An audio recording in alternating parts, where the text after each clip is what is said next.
नमस्कार। ये वीडियो मर्ज classroom academy की तरफ से प्रस्तुत किया जा रहा है।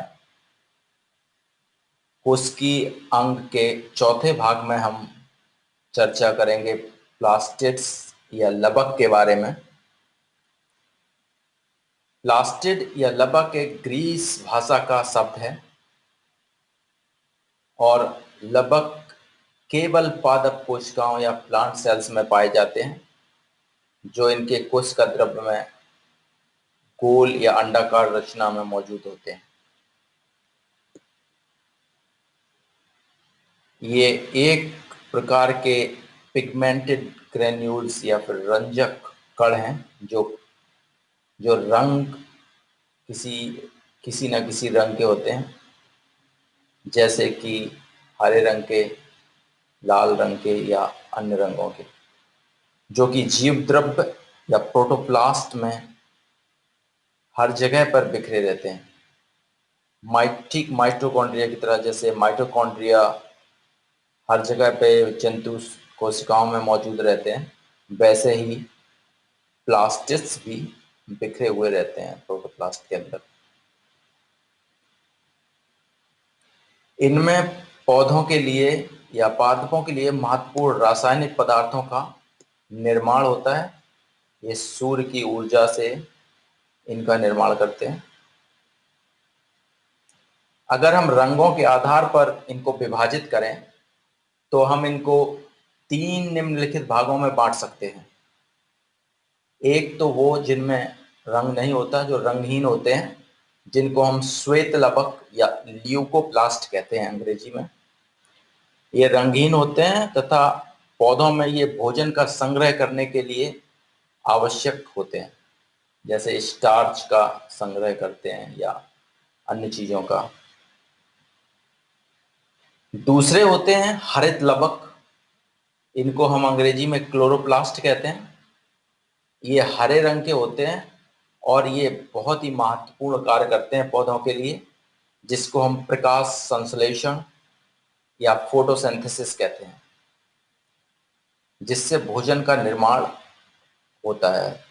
इसलिए पौधे अपना भोजन स्वयं बना सकते हैं। और तीसरे होते हैं जिनको हम वर्ण लपक या क्रोमोप्लास्ट कहते हैं, जो विभिन्न रंगों के होते हैं। इनमें रंजक वर्णों का निर्माण होता है, अलग अलग रंगों के रंजक मौजूद होते हैं। ये आमतौर पर फूलों में या रंग बिरंगी पत्तियों में पाए जाते हैं, जो अलग अलग तरह के रंग प्रदान करते हैं, लाल, नीले, हरे, पीले। तो ये तीन भाग हैं जिनको हम इसके रंग के आधार पे लवकों को बांट सकते हैं। अगर हम लवकों का वर्गीकरण देखें या उनकी जो जेनेसिस है, जो निर्माण है, वो देखें तो सबसे पहले प्रोप्लास्टिड होते हैं। इनको हम हिंदी में अपरिपक्व लवक भी कह सकते हैं, जो पूरी तरह से परिपक्व नहीं होते। और इन अपरिपक्व लवकों से श्वेत लवक का निर्माण भी हो सकता है, हरित लवक का भी निर्माण हो सकता है, और एक और प्रकार का लवण जो बीज का होता है, वो इटियोप्लास्ट, उनका निर्माण होता है। तो अगर अपरिपक्व लवक इटियोप्लास्ट का निर्माण करते हैं तो फिर वो इटियोप्लास्ट आगे जाकर के केवल हरित लवक का निर्माण करेंगे या फिर क्लोरोप्लास्ट को बनाएंगे।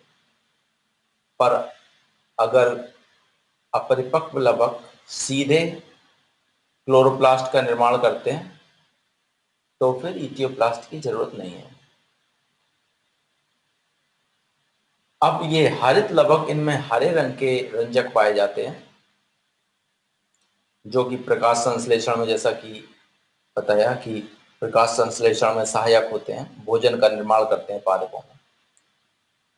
इन हरित लवकों से बाद में वर्ण लवक का निर्माण होता है। ये हरित लवक दूसरे रंजकों में कन्वर्टेड हो जाते हैं या परिवर्तित हो जाते हैं, और ये लाल रंग के या गुलाबी रंग के या पीले रंग के या अन्य रंगों के वर्ण लवकों में परिवर्तित हो जाते हैं। तो इस प्रकार से लवकों का निर्माण होता है। प्रोप्लास्टिड या अपरिपक्व लवक से ये विभाजित होकर अलग अलग तरह के 3 भागों में परिवर्तित हो जाते हैं। यहाँ पे फिर से ध्यान दीजिए, श्वेत लवक जो कि भोजन संग्रह में सहायक होते हैं, भोजन संग्रह का कार्य करते हैं। जो भोजन बनता है उसको ये संग्रहित करते हैं। तो ये बैंक की तरह काम करते हैं। बैंक में पैसा ले जाके जमा कर दो, ठीक इस तरह से ये कार्य करते हैं। हरित लवक भोजन का निर्माण करते हैं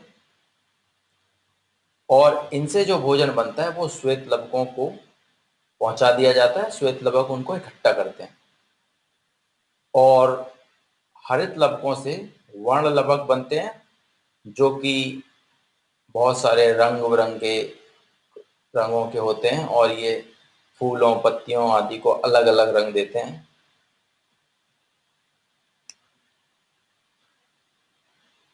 तो इस चित्र के माध्यम से हम देखेंगे कि हरित लवक बीच में है, तो हरित लवक से श्वेत लवक बन सकता है, श्वेत लवक से हरित हरित लवक बन सकता है। ये 2 मुहा या बाई एरो है, दोनों तरफ से इनका वो है। और ठीक इसी प्रकार से हरित लवक से वर्ण लवक बन सकता है, वर्ण लवक फिर से हरित लवक में परिवर्तित हो सकता है, या फिर सीधे सीधे अपरिपक्व लवक से भी वर्ण लवक बन सकता है, या फिर अपरिपक्व लवक से ल्यूकोप्लास्ट या श्वेत लवक बन सकता है, या प्रोटीन संचयक लवक बन सकता है। तो ये है इनका निर्माण एक दूसरे से के परिवर्तन से होता है। इनके प्रमुख कार्य हमने कुछ तो अभी बताए हैं। तो पहला जो प्रमुख कार्य है, अगर हम हरित लवक की बात करें तो, या क्लोरोप्लास्ट की बात करें, क्लोरोप्लास्ट नामक हरे लवक जो हैं उनमें लवक में जीव जगत की सबसे महत्वपूर्ण जैव रासायनिक क्रिया होती है, जिसको हम प्रकाश संश्लेषण बोलते हैं या फोटोसिंथेसिस बोलते हैं। फोटोसिंथेसिस के माध्यम से ये भोजन का निर्माण करते हैं, स्वतः निर्माण करते हैं सौर सूर्य की ऊर्जा में, और ये भोजन फिर जीवों के काम आता है और खुद इनके काम आता है। और दूसरा जो कार्य है वो हरे रंग को छोड़ दें अगर हम, तो अन्य रंगों वाले लवक जो हैं उनको हम क्रोमोप्लास्ट जिनको कहते हैं, इनसे ये फूलों पत्तियों के अलग अलग जो रंग हैं वो पैदा होते हैं। तो अगर ये नहीं है तो फिर हमेशा एक ही रंग होगा। और तीसरा जो रंगहीन लवक हैं, इनको हम ल्यूकोप्लास्ट कहते हैं। इनका मुख्य कार्य भोजन का संग्रह करना है, ये बैंक की तरह काम करते हैं। और क्लोरोप्लास्ट जो हैं वो बैंक के कस्टमर्स की तरह काम करते हैं। क्लोरोप्लास्ट भोजन का निर्माण करते हैं और जाके इनमें ल्यूकोप्लास्ट में संग्रहित कर देते हैं। धन्यवाद। अगर आप अपना वीडियो साझा करना चाहते हैं या फिर कोई और दूसरा वीडियो देखना चाहते हैं तो mergeclassroom.org को विजिट करिए, या फिर हमें तीव्र पत्र लिखिए अगर आपको किसी प्रकार की जानकारी चाहिए। हमारा पता है mergeclassroom@gmail.com।